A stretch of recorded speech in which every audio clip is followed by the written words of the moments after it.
दोस्तों आज की इस वीडियो के अंदर हम लोग बात करने वाले हैं रैम के बारे में कि एक्चुअली रैम सिलेक्शन करते समय हमें किन किन बातों का ध्यान रखना है।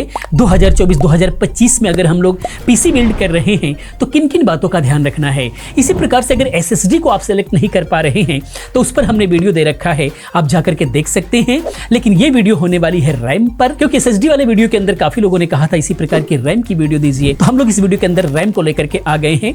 हम लोग प्रॉपर तरीके से समझेंगे कि किन लोगों के लिए कौन सा रैम बेहतर हो सकता है, किन के लिए कौन सा रैम खरीदना चाहिए। इसके अंदर बहुत सारे फैक्टर होते हैं जिसको समझना ज्यादा जरूरी होता है। कौन कौन से बातों को समझना जरूरी है वो सारी चीजें हम लोग पूरी डिटेल्स में समझेंगे।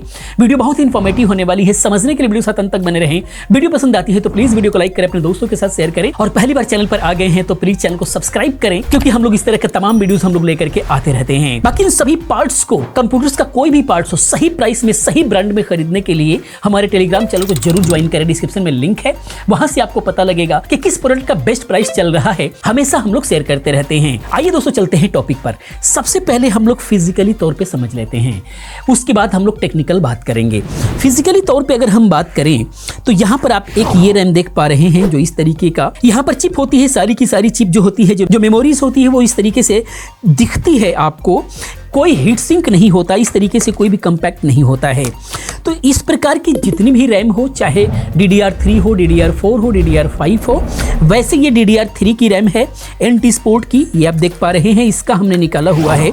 बहुत अच्छी रैम है और एक्चुअली DDR3 हम लोग बेसिक वर्क के लिए ही यूज करेंगे।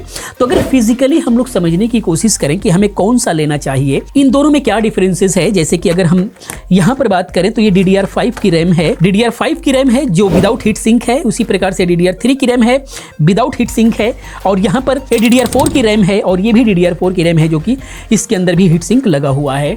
इस तरीके से आप देख पा रहे हैं। तो जो विदाउट हीट सिंक है ये किनको लेना है, अगर हम इसकी बात करें तो जो लोग बेसिक वर्क करना है, जिन लोगों को MS ऑफिस से रिलेटेड वर्क करना है, कोरल ड्रा, फोटोशॉप, जितना भी सारा काम है सब कुछ कर सकते हैं हाई एंड टास्क को छोड़ करके, जैसे कि गेमिंग्स हो गया, या फिर वीडियो एडिटिंग की रेंडरिंग हो गई, या फिर जो है जितने भी हैवी टास्क होते हैं रेंडर में, आप जो है 3D से रिलेटेड कोई काम कर रहे हैं, ऑटोकैड वगैरह चला रहे हैं, उसकी रेंडरिंग होती है। ये सारे जितने भी सारे रेंडरिंग का काम है, हैवी टास्क होते हैं, सारे हैवी टास्क में आते हैं, उसके अंदर जो है आपको ये हीट सिंक वाली रैम को बाय करना चाहिए। क्योंकि जब भी आप रेंडर करते हैं या फिर गेमिंग में परफॉर्मेंस लेते हैं तो जितनी भी इसकी फ्रीक्वेंसी होती है वो फुल फ्रीक्वेंसी पर वर्क कर रहा होता है, यानी इसके फुल लोड पर ये काम कर रही होती है। तो उस कंडीशन में रैम हीट होती है। तो अगर ये रैम आप लगा देते हैं और ये हीट होती है तो आपका परफॉर्मेंस ड्रॉप होगा, लैगी सा फील होगा। लेकिन वहीं पर हीट सिंक वाली अगर आप लगाते हैं तो वहां पर वो लैग बिल्कुल भी नहीं आएगा, क्योंकि जैसे ही हीट होगा वो हीट सिंक के अंदर आकर के जो है उसको कूल कर देगा, और वो जो है बाहर फैन चल रहे होते हैं वो जो है उसको कूल कर देगा, बिल्कुल भी जो है ट्रांसफर हो जाएगा। तो ये ज्यादा बेनिफिट है। ये चीजें समझ में आ गई फिजिकली। अब हम आगे चलते हैं, कैपेसिटी की बात करते हैं कि 2025 में हमें कौन सा कैपेसिटी हमको ध्यान रखना चाहिए। अगर हम DDR3 की बात करें तो ये तो सारी चीजें जो है आपका लगने वाला है 4th जनरेशन तक ही यूज होने वाला है।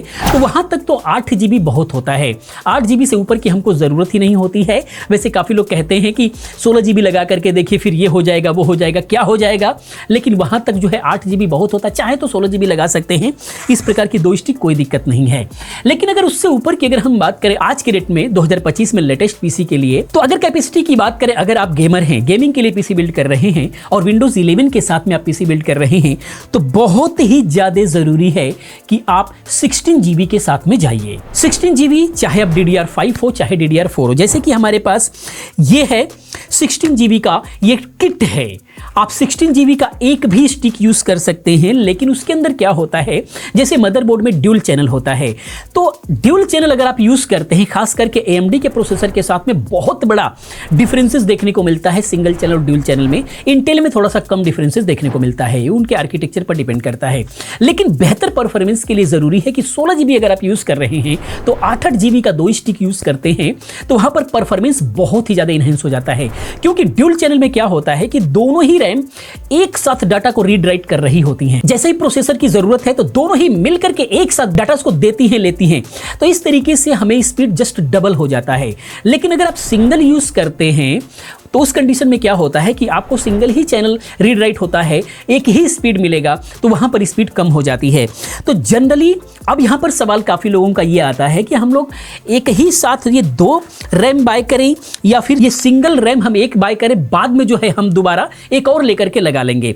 तो आज बिल्कुल भी आज के रेट में आप कर सकते हैं। हाँ, थोड़ा मोड़ा जरूर डिफरेंसेस होता है। यही चीज पहले के सिस्टम में क्या होता था कि जब आप अलग अलग 2 रैम बाय करते थे एक ही फ्रीक्वेंसी की, तो उस कंडीशन में ब्लू स्क्रीन आने का समस्या होता था, बहुत ज्यादा जल्दी मैच नहीं होता था। लेकिन सॉफ्टवेयर बायोस वगैरह अपडेट होते चले गए, कंपनियों ने उसको सुधार दिया, जिसकी वजह से आप बाद में भी लेकर के सेम फ्रीक्वेंसी का लगा देते हैं तो उतना प्रॉब्लम नहीं आती है। लेकिन फिर भी सही परफॉर्मेंस के लिए अगर आप एक साथ लेते हैं, जैसे कि ये ड्यूल चैनल है, एक साथ हम लोगों ने बाय किया हुआ है, तो इसका सीरियल नंबर मैच करके आता है। एक साथ ही बना करके उसकी जो एक्चुअल फ्रीक्वेंसी होती है वो कंपनी एक साथ मैच करा करके भेजती है, जिसकी वजह से जब आप इसको ड्यूल चैनल में लगाएंगे तो बिल्कुल एक फ्रीक्वेंसी होगी, तो रीड राइट करने का जो समय है वो कम होगा, बहुत ही ज्यादा, बिल्कुल भी लैग नहीं आएगा और बहुत अच्छा परफॉर्मेंस निकल करके आएगा। लेकिन बारी बारी से अगर आप इसमें यूज करते हैं तो जिस रैम की स्पीड ज्यादा होगी उस पर लोड ज्यादा पड़ेगा, जिस रैम की स्पीड कम होगी वो जो है आराम से बैठी रहेगी। इस तरह की प्रॉब्लम जब होगी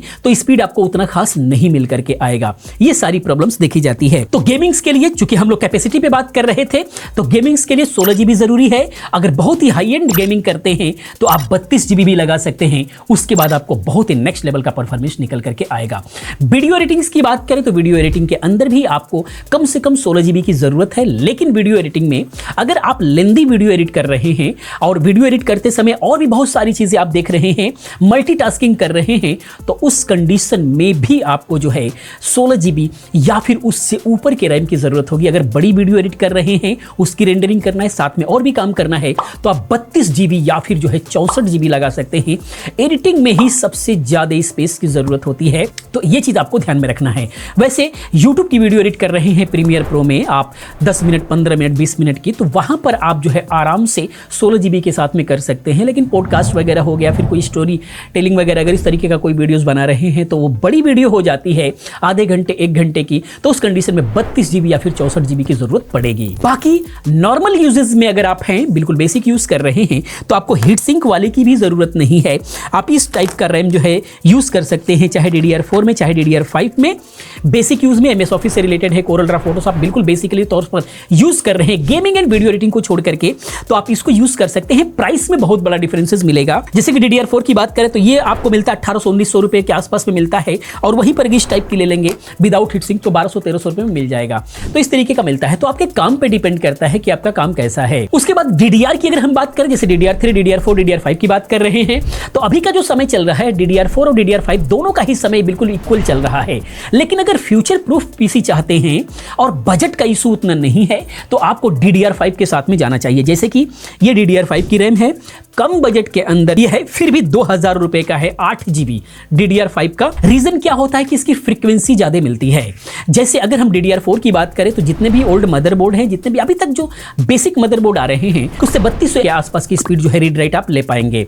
लेकिन अगर DDR5 के अंदर जाते हैं, मदरबोर्ड DDR5 का है, DDR5 रैम है, तो कम से कम 48 बस की रैम जो है बेसिकली तौर पे इस वक्त मिल रही है। जैसे कि ये 4800 MB पर सेकंड के आसपास की स्पीड इसके अंदर मिलने वाली है, DDR5 का 4800। तो यानी कि 3200 से 4800 कितना बड़ा जंप आपको देखने को मिल रहा है।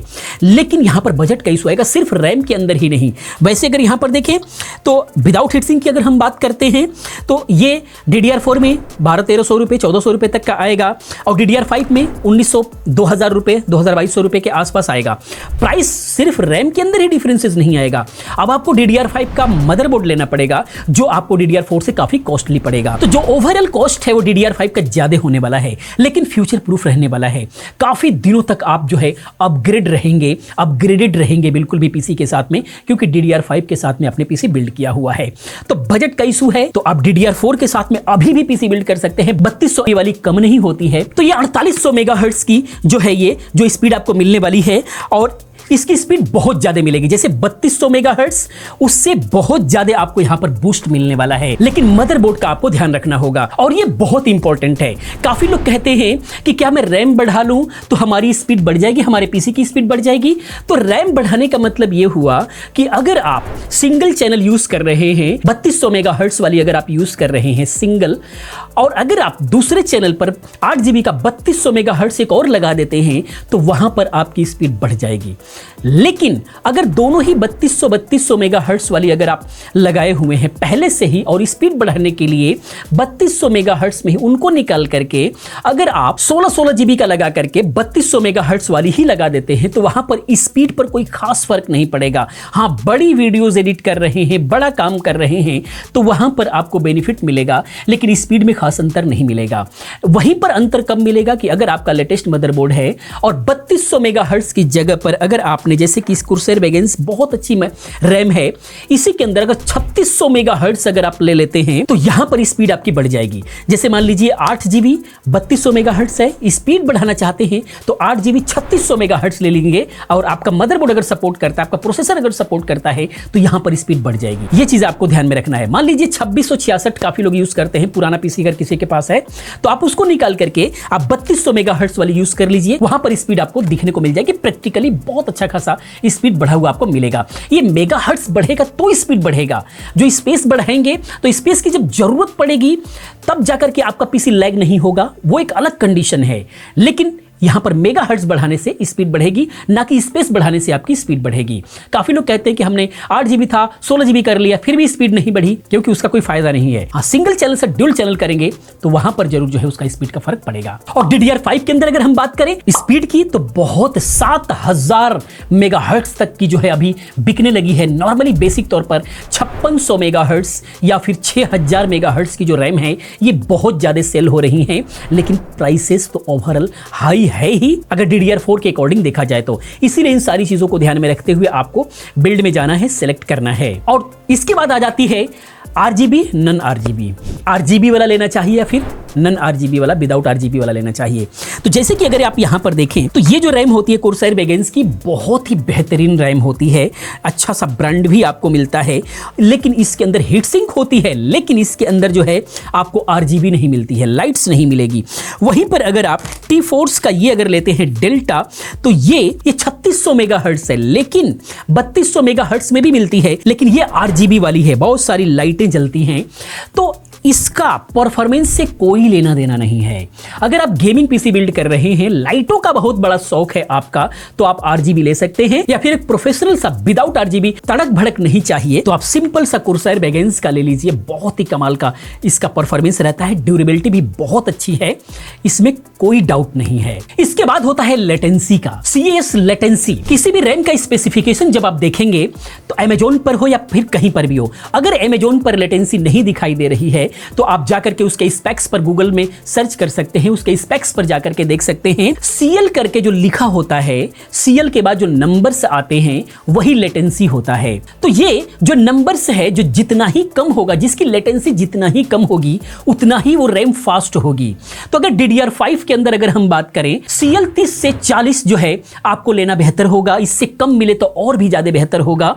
ये बहुत ही फास्ट रैम हो सकती है क्योंकि इसके अंदर लेटेंसी नहीं होगा, यानी कि कोई लेट नहीं होता है, कोई डिले नहीं होता है, डिले ही लेटेंसी है जिसकी वजह से ये फास्ट चलेगा। और गेमिंग्स वगैरह के लिए जिनको बिल्कुल फटाफट परफॉर्मेंस चाहिए होता है, खास करके गेमिंग में बहुत ही इमीडिएट परफॉर्मेंस की जरूरत पड़ती है, तो वहां पर लेटेंसी जितना ही कम हो उतना ही बेहतर जो है देखने को मिलेगा। स्क्रीन पर आपको दिख रहा होगा, Amazon का हम लोग दिखाना चाहेंगे कि वहां पर आपको दिख जाएगा कि किसको हम लोग जो है लेटेंसी बोलते हैं। CL के बाद जो नंबर आता है, जितना ही कम मिले उतना ही उसको बेहतर समझ सकते हैं। और ये जो लेटेंसी होती है जितनी कम होती जाती है उसका प्राइस ज्यादा होता जाता है। अक्सर आपके मन में सवाल रहता होगा कि आखिर में सेम GB है, सेम सारी चीजें हैं, सेम मेगाहर्ट्ज है, तो आखिर में ये सस्ता और ये महंगा क्यों है? तो वहां पर अगर ध्यान देंगे तो CL का जो नंबर होगा वो कम होगा जिसका प्राइस हाई है, और जिसका प्राइस कम है वहां पर वो नंबर हाई होगा। ये आप देख सकते हैं। अब उसके बाद है बजट की प्लानिंग, हम कैसे क्या करें। सिंपल सी बात है, बजट का कोई इशू नहीं है, DDR5 के साथ में आप पीसी को बिल्ड कीजिए।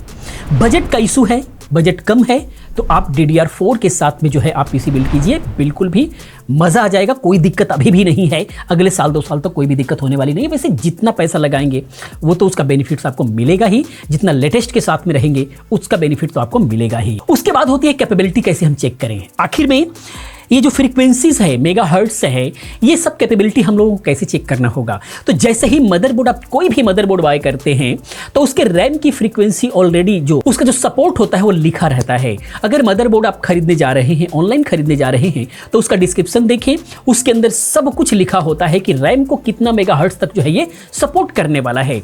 अगर अमेजोन पे नहीं लिखा हुआ है तो आप गूगल पर जो है उसके स्पेक्स पर जाइए और वहां पर आपको मिल जाएगा। उसी प्रकार से जो भी आप प्रोसेसर सेलेक्ट कर रहे हैं, प्रोसेसर के अंदर भी जो है आप उसी प्रकार से उस प्रोसेसर का रैम सपोर्ट देखिए।